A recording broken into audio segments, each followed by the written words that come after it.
Manatees are gentle creatures. Their diet is merely vegetation, particularly seagrass, and they have no predators. However, these mammals are dying at a rather fast rate, unfortunately, due to human activity. About 25% of the mortality rate is related to injuries from boats, particularly the propellers. You normally would see about 7 to 8 animals for the year. Last year we had 17 cases of manatee death, and majority of them were as a result of human activities. It's normally the juveniles, some adults. I assume that the juveniles aren't that knowledgeable as yet to avoid boats or know how to get away from boats like the adults are. Like the adults are who are more experienced. But you have had two pregnant females got hit by boats and their calf died inside them as well as a result of the impact. No? The Antillean manatee, which is found in Belizean waters, is listed as vulnerable to extinction on the International Union for Conservation of Nature and Natural Resources Red List, and the work to conserve the species is ongoing. Belize's manatee population is the largest in the world. This is one reason why Belize has become a focal point for manatee study by researchers and biologists across the world. One such study is currently being led by the Sea to Shore Alliance to ensure the conservation of an important species. They're important economically because you're seeing more and more tourists come and ask and want to take guides to go out and see manatees. So then there's a biological side, which is they're as large herbivores like cattle on a pasture as they eat grass, and in this case, as they eat seagrass, they're recycling these nutrients back to the system to help provide better growth for seagrasses, and that's very important because the health of the seagrasses, all the small fish, the small crabs and everything are dependent on healthy seagrass, which then ends up being food for other fish that are fish that people like to catch. So they're all part of this system, and if you take out any one component, particularly a large component like manatees, then you start seeing things shift and change, and not necessarily for the better. Yeah. This is one of the few long-standing studies conducted outside of Florida. It was started in 1997, and on an annual basis, a group of researchers, biologists, and students capture manatees to conduct health assessments. Dr. James Powell, Executive Director of Sea to Shore Alliance, leads the work. We're learning a lot about their behavior and their ecology, but in particular right here what we're doing is there's been a lot of manatees killed from boats right off of Belize City, more than any other year on record. And so we're interested in coming out to try and find out how often they get hit, whether they've got scars, whether they've been hit before, and how they move through this area to find out where there may be places that they're put at risk by it. And so we're looking at their fat levels, we're looking at their overall general health.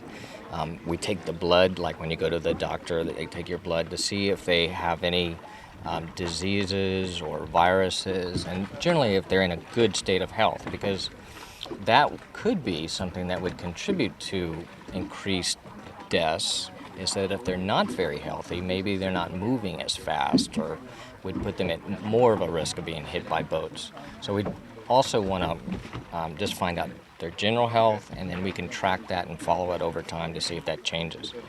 And over the last 6 years, the study has concentrated along the Belize City coast, where about 55% of the animals caught in the past have scars. Nicole Awil Gomez has been working with the team since the onset of the study. Overall, we see a general percentage of about 20 to 30% of scarred animals, 20% in Southern Lagoon.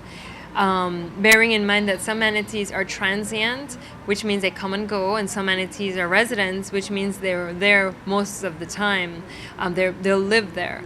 Some animals just stop in and leave. And in the Belize City Keys, we found animals, our scar rate is over 50%, is 55%. The animals are also being tagged to collect data on their migratory patterns. Through the course of the study, the researchers have been able to follow several of the animals as they mature. One of the things we found out is that some of these animals even go all the way up to Mexico or down to Southern Lagoon. So it'll give us an idea of whether whether these particular individuals just stay around Belize City or whether they're just moving through or not. And it also has another transmitter that our biologist here, Jamal, will be able to track them on the ground too, to make observations. What we've seen is that, particularly down in Southern Lagoon, there are animals there that we have caught repeatedly over 14 years, and they just haven't gone anywhere.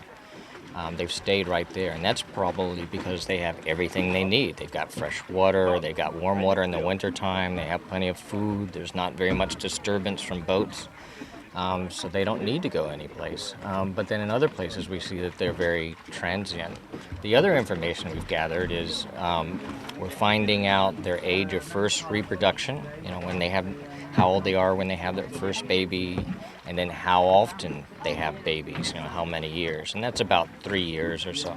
So what we can do with that information, based on how many manatees we know that are out there, we can get an idea of what the population growth would be.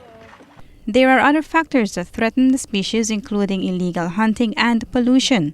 Dr. Powell says the latter may be posing additional strain on the population in the Placencia Lagoon.